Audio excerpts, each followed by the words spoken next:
இலங்கையில் புதையல் தோண்டும் போலீசார் அகப்பட போவது என்ன? அனுரவிற்கு ஆபத்தாகும் அரசியல் யாப்பு விவகாரம். அனுர தரப்புக்கே ஆதரவு வழங்குவேன், அர்ச்சுனா பகிரங்க அறிவிப்பு. ஊருக்குள் புகுந்த முதலையால் யாழில் பரபரப்பு. வைத்தியர் அர்ச்சுனாவுக்கு எதிராக சிஐடியில் மீண்டும் ஒரு முறைப்பாடு. வாகன இறக்குமதி தொடர்பில் IMF வெளியிட்ட அறிவிப்பு. முதல் 20 நாட்களுக்குள் 1,20,000 தாண்டிய சுற்றுலா பயணிகள் மீண்டு வரும் இலங்கை. நீரை சேமித்து வையுங்கள், 3ஆம் உலகப் போர் எச்சரிக்கையை விடுத்த ஐரோப்பிய நாடு. 2,85,000 ரூபாய்க்கு ஏலம் போன மாம்பழம், வவுனியாவில் சம்பவம்.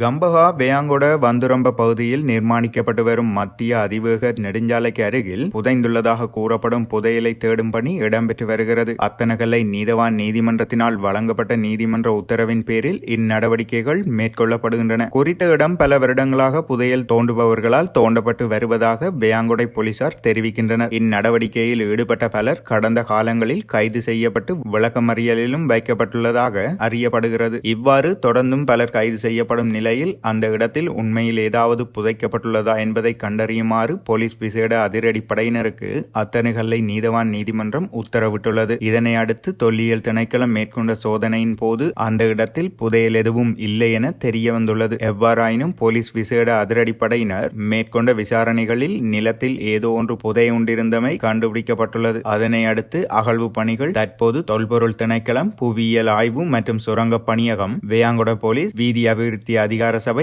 மற்றும் மீரிகம பிரதேச செயலக அதிகாரிகளின் மேற்பார்வையில் இடம்பெற்று வருகின்றது. இருப்பினும் அகழ்வு பணிகள் கடும் மழையினால் தடைப்பட்டதாகவும் தெரிவிக்கப்படுகின்றது. இலங்கையின் அரசியல் யாப்பில் ஜனாதிபதி அனுரகுமார திசாநாயக்க மாற்றங்களை ஏற்படுத்துபவராயின் அது அவருக்கு வாக்களித்த அனைத்து தரப்பினரையும் திருப்தியடைய செய்யும் என கூற முடியாது என கொழும்பு பல்கலைக்கழக பேராசிரியர் அமிர்தலிங்கம் கருத்து தெரிவித்திருந்தார். மேலும் அவர் தெரிவிக்கையில், இவ்வாறு இருக்க முன்னாள் ஜனாதிபதிகளான சந்திரிகா குமாரதுங்க, மஹிந்த ராஜபக்ச, மைத்திரிபால சிறிசேன மற்றும் ரணில் விக்ரமசிங்க ஆகியோர் மீது ஊழல் குற்றச்சாட்டுகளை அனுர சுமத்தியிருந்தார். ஒரு நாட்டின் உண்மையான அபிவிருத்தி என்பது ஊழலற்ற ஆட்சி கட்டமைப்பை உருவாக்குவதாகும். எனினும் ஊழலுக்காக அமைச்சர்கள் கூட கைது செய்யப்பட்ட வரலாறு மிகவும் இலங்கையில் குறைவானது. இந்நிலையில் அவர்களின் வாக்குறுதிகளுக்கு அமைய ஊழலற்ற அரசாங்கம் ஒன்றை உருவாக்கி நாட்டின் பொருளாதாரத்தை ஸ்திரப்படுத்தினால் அவர்களின் வெற்றி இனிவரும் தேர்தல்களில் தொடரும் எனவும், அவ்வாறு ஊழலற்ற அரசாங்கம் ஒன்றை உருவாக்காவிடின் இனிவரும் தேர்தல்களில் இவ்வரசாங்கத்தின் ஆட்சி மக்களால் கவிழ்க்கப்படும் எனவும் அவர் தெரிவித்துள்ளார்.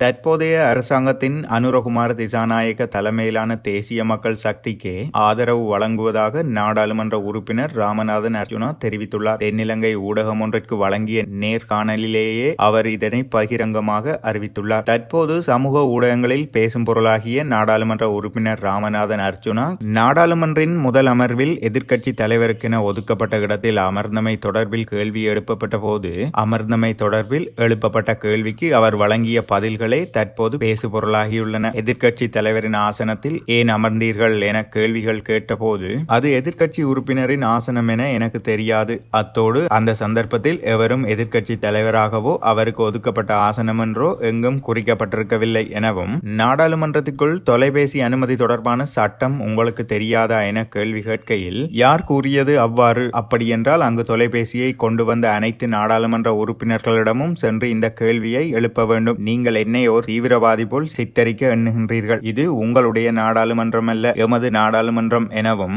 நாடாளுமன்றில் தொலைபேசியை கொண்டு செல்ல முடியாது பற்றி எனக்கு தெரியாது எனவும், நான் ஒரு வைத்தியர், எனக்கு மருந்து வகைகளை பற்றி கேட்டால் அதற்கான விளக்கங்களை வழங்க முடியும். ஆனால் நாடாளுமன்றில் காணப்படும் சட்டங்கள் தொடர்பில் எனக்கு தெரியாது எனவும் குறிப்பிட்டிருந்தார். அத்துடன் அனுரகுமார திசாநாயக்க அனைத்து மக்களையும் சமமாக பார்க்கிறார். பெரும்பான்மை சமூகத்திற்கு மாத்திரம் அவர் ஆதரவளிப்பார் என்றால் நான் ஒருபோதும் ஆதரவு வழங்க மாட்டேன் என குறிப்பிட்டார்.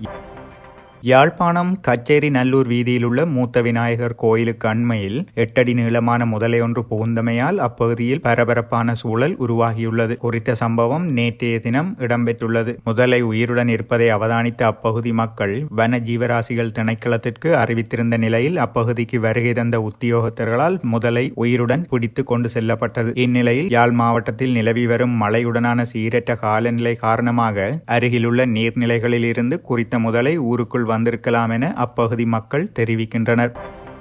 நாடாளுமன்ற உறுப்பினர் வைத்தியர் ராமநாதன் அர்ச்சுனாவுக்கு எதிராக குற்றப்புலனாய்வு திணைக்களம் மற்றும் காவல்துறை தலைமையகத்தில் பல முறைப்பாடுகள் முன்வைக்கப்பட்டுள்ளன. 10வது நாடாளுமன்றத்தின் கன்னி அமர்வின் போது நாடாளுமன்ற மரபுகளுக்கு எதிராக நாடாளுமன்ற உறுப்பினர் ராமநாதன் அர்ச்சுனா எதிர்க்கட்சி தலைவர் ஆசனத்தில் அமர்ந்திருந்த சம்பவம் சமூகத்தில் பலராலும் விமர்சிக்கப்பட்டுள்ளது. அவற்றின் காணொலிகளே தற்போது பெரும் சர்ச்சையை ஏற்படுத்தியுள்ளன. இவ்வாறான பின்னணியில் அவருக்கு எதிராக சுவர்ணபூமி தேசிய இயக்கம் காவல்துறை தலைமையகத்தில் முறைப்பாடு செய்துள்ளது. வைத்தியர் ராமநாதன் அர்ச்சுனா பிரிவினைவாத கருத்துக்களை முன்வைத்து வருவதாக சுவர்ணபூமி தேசிய இயக்கத்தின் தலைவர் அசங்க ருவன் பொதுப்பீட்டிய தெரிவித்துள்ளார். எனவே அவரை நாடாளுமன்ற உறுப்பினர் பதவியிலிருந்து நீக்குவதற்கு ஆளும் மற்றும் எதிர்க்கட்சி உறுப்பினர்கள் அனைவரும் அவநம்பிக்கை பிரேரணை கொண்டுவர வேண்டும் எனவும் அவர் வலியுறுத்தியுள்ளார்.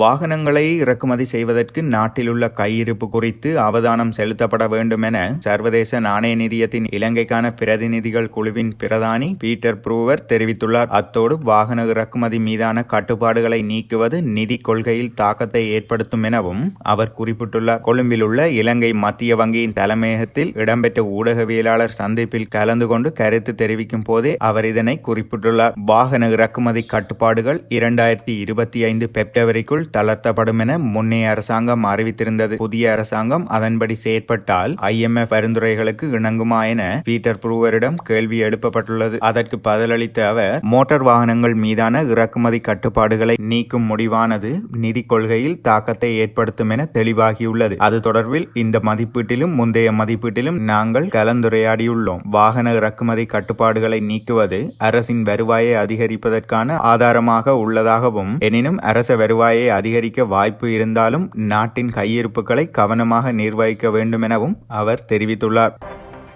இந்த மாதத்தின் முதல் 20 நாட்களில் 1,20,961 சுற்றுலா பயணிகள் நாட்டிற்கு வருகை தந்துள்ளதாக சுற்றுலா அபிவிருத்தி அதிகார சபை தெரிவித்துள்ளது. இந்தியாவிலிருந்தே அதிகளவான சுற்றுலா பயணிகள் நாட்டிற்கு வந்துள்ளதுடன் அந்த எண்ணிக்கை 26,717 ஆகும். இதன்படி இந்த வருடத்தின் இதுவரையான காலப்பகுதியில் நாட்டிற்கு வருகை தந்துள்ள சுற்றுலா பயணிகளின் மொத்த எண்ணிக்கை 17 லட்சத்தை தாண்டியுள்ளது. இந்நிலையில் கடந்த வருடம் இலங்கை தந்த சுற்றுலா பயணிகளின் மொத்த எண்ணிக்கை 14,87,303 என சுற்றுலா அபிவிருத்தி அதிகார சபை தெரிவித்துள்ளது. 3ஆம் உலகப் போர் அச்சம் உருவாகியுள்ளதால் உணவுப் பொருட்கள் மற்றும் தண்ணீரை சேமித்து வைக்குமாறு ஸ்வீடன் அரசாங்கம் அந்நாட்டு மக்களிடம் கோரிக்கை விடுத்துள்ளது. ரஷ்ய ஜனாதிபதி விளாடிமிர் புட்டின் அணு ஆயுதத்தை பயன்படுத்த அந்நாட்டு இராணுவத்திற்கு ஒப்புதல் அளித்துள்ள நிலையில் ஐரோப்பிய நாடுகள் தங்களின் நாட்டு மக்களுக்கு எச்சரிக்கைகளை விடுத்து வருகின்றன. அந்த வகையில் ஸ்வீடன் நாடு விடுத்துள்ள எச்சரிக்கையானது சர்வதேச ஊடகங்களில் பெரும் பரபரப்பை ஏற்படுத்தியுள்ளது. இதேவேளை ஐரோப்பாவின் முக்கியமான மற்றும் 7வது பெரிய நாடாக கருதப்படும் ஜெர்மனி நாட்டின் அரசாங்கமும் 3ஆம் உலகப் போர் எச்சரிக்கையை விடுத்துள்ளது. இதனைத் தொடர்ந்து பின்லாந்து, நோர்வே, டென்மார்க் முதலான நாடுகளும் தத்தமது மக்களை எச்சரித்துள்ளனர். முன்னதாக அமெரிக்க ஜனாதிபதி ஜோ பைடனின் ஒப்புதலுடன் ரஷ்யாவின் மீது உக்ரைன் நீண்ட தூர ஏவுகணையை பயன்படுத்தி தாக்குதல் நடத்தியதை அடுத்து அணு ஆயுதத்தை பயன்படுத்த ரஷ்ய ஜனாதிபதி ஒப்புதல் வழங்கியிருந்தமை குறிப்பிடத்தக்கது. வவுனியா உக்குலாங்குளம் ஸ்ரீ சித்தி விநாயகர் ஆலயத்தின் வருடாந்த மகோற்சவ திருவிழாவின் போது விநாயகருக்கு படைக்கப்பட்ட மாம்பழம் கோவிலின் அபிவிருத்தி நிதிக்காக ஏலத்தில் விடப்பட்டிருந்தது. அச்சந்தர்ப்பத்தில் அம்மாம்பழத்தின் விலை 2,85,000 ரூபாவிற்கு ஏலத்தில் விற்கப்பட்டதாக தெரிவிக்கப்படுகிறது. இலங்கையில் புதையல் தோண்டும் போலீசார் அகப்பட போவது என்ன? அனுரவிற்கு ஆபத்தாகும் அரசியல் யாப்பு விவகாரம். அனுர தரப்புக்கே ஆதரவு வழங்குவேன், அர்ச்சுனா பகிரங்க அறிவிப்பு. ஊருக்குள் புகுந்த முதலையால் யாழில் பரபரப்பு. வைத்தியர் அர்ச்சுனாவுக்கு எதிராக CIDயில் மீண்டும் ஒரு முறைப்பாடு. வாகன இறக்குமதி தொடர்பில் IMF வெளியிட்ட அறிவிப்பு. முதல் 20 நாட்களுக்குள் 1,20,000 தாண்டிய சுற்றுலா பயணிகள் மீண்டு வரும் இலங்கை. நீரை சேமித்து வையுங்கள், 3ஆம் உலகப் போர் எச்சரிக்கையை விடுத்த ஐரோப்பிய நாடு. 2,85,000 ரூபாய்க்கு ஏலம் போன மாம்பழம் வவுனியாவில் சம்பவம்.